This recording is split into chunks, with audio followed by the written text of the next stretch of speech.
Everyone. This is a case of a semi-dilated pupil with a grade 2 to grade 3 nuclear sclerosis.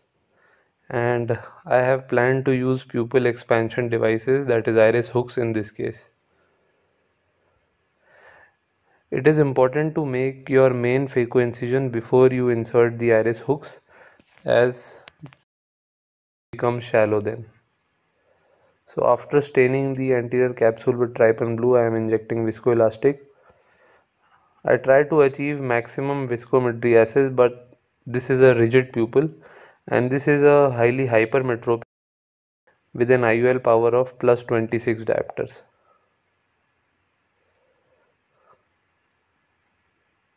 Sometimes you can attempt to do phaco even without using iris hooks or any rings in this type of cases, but it's always better to use pupillary expansion devices because if you see better, you can be much more confident in all your steps.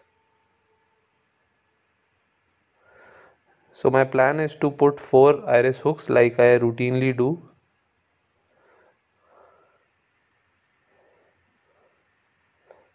So initially I insert all the 4 iris hooks in the anterior chamber.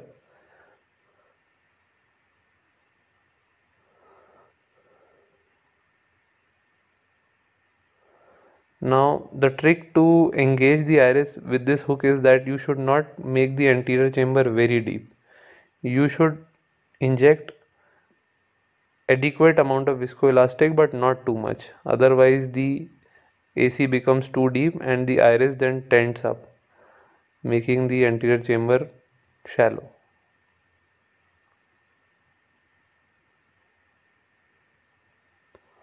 Now these iris hooks can be used in 2 to 3 cases before they lose their tensile strength, not more than 2 to 3 cases.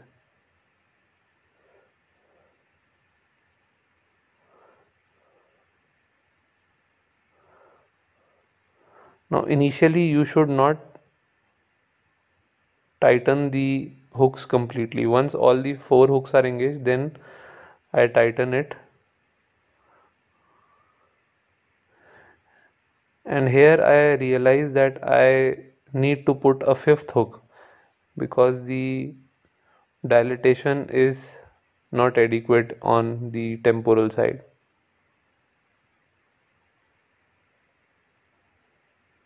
So I create another paracentesis and insert the 5th iris hook.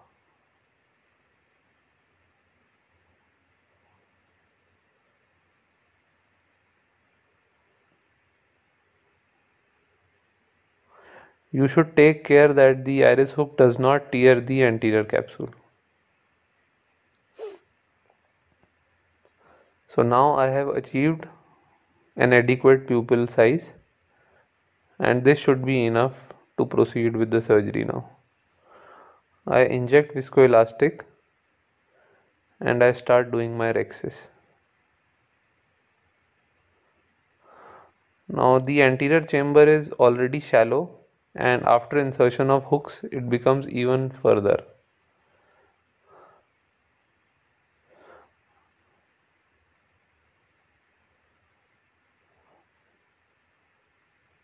Now I am doing my CCC and I aim to do a 5 to 5.5 millimeter capsular rhexis.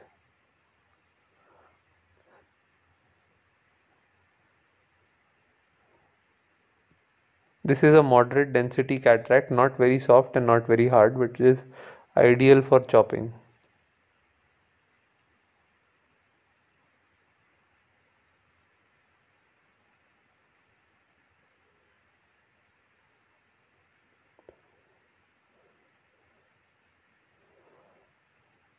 So after I finish my capsulorhexis,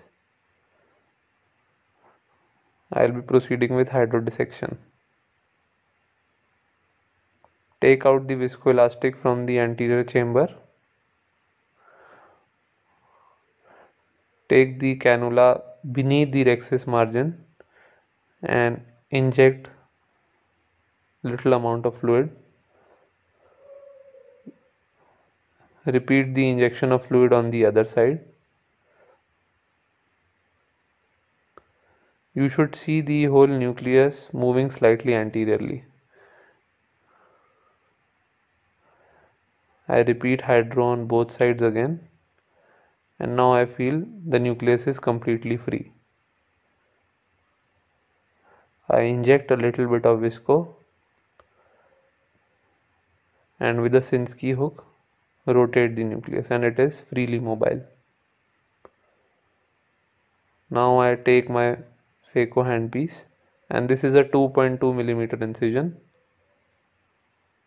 This is the Centurion Active Fluidics Phaco Emulsification machine, and I'll be doing direct chop in this case. With high vacuum of about 450 and flow rate of 45, power of 60, I embed the phaco tip in the center and I chop the nucleus into two halves. Now rotate the nucleus and divide one of the heminucleus into 2 to 3 pieces.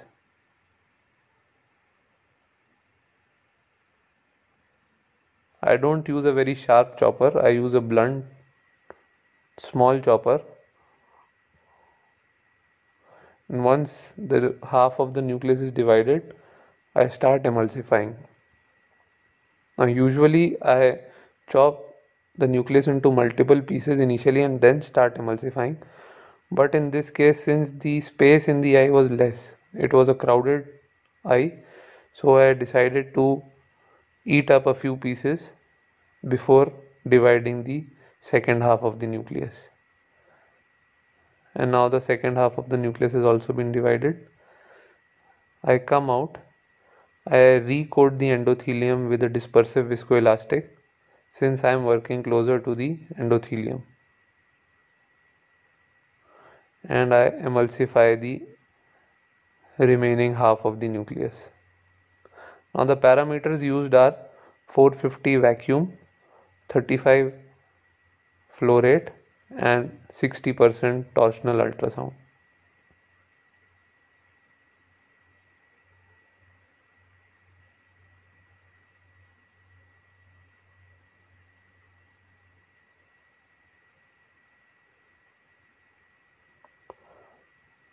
Now the nucleus is out. I change my last piece has also been emulsified. Now I change my parameters to the epinucleus mode. I reduce the flow rate and the vacuum and gradually strip off the epinucleus from the periphery towards the center.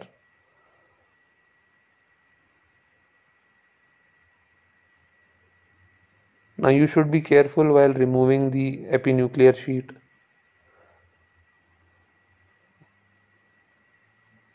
Once it is free from all sides, then you press the foot switch and aspirate the epinuclear sheet remaining in the center.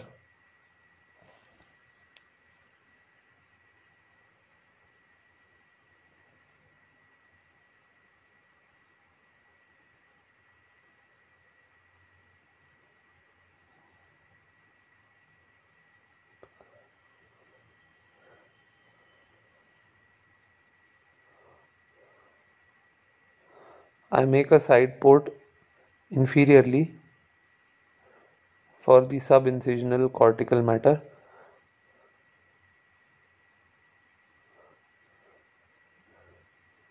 I take my Simcoe cannula and I start aspirating the cortical matter.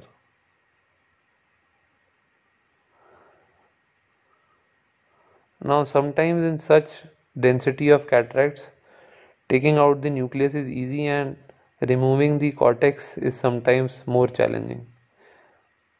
And adequate pupillary dilatation helps in this step, because if the pupil is small, we need to do this step blindly and it's always a risk.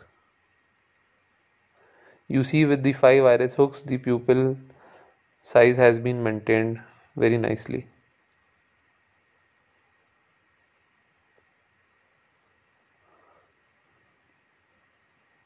Now I peel off the cortex from the periphery towards the center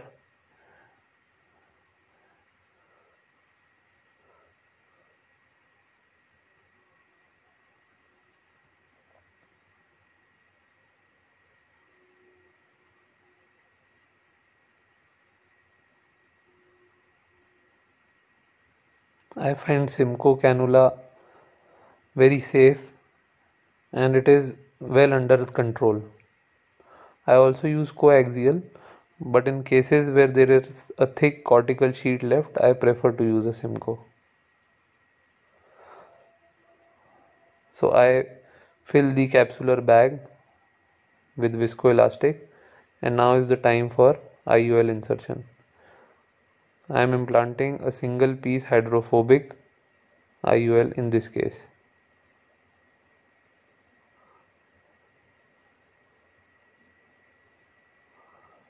Now the leading haptic is gone inside the bag. I push the trailing haptic also inside the bag.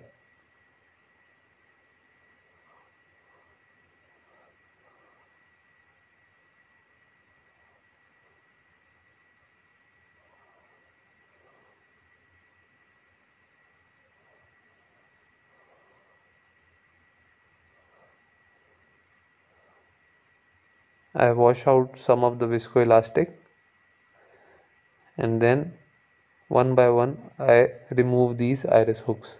Now care should be taken while removing these hooks, because if you are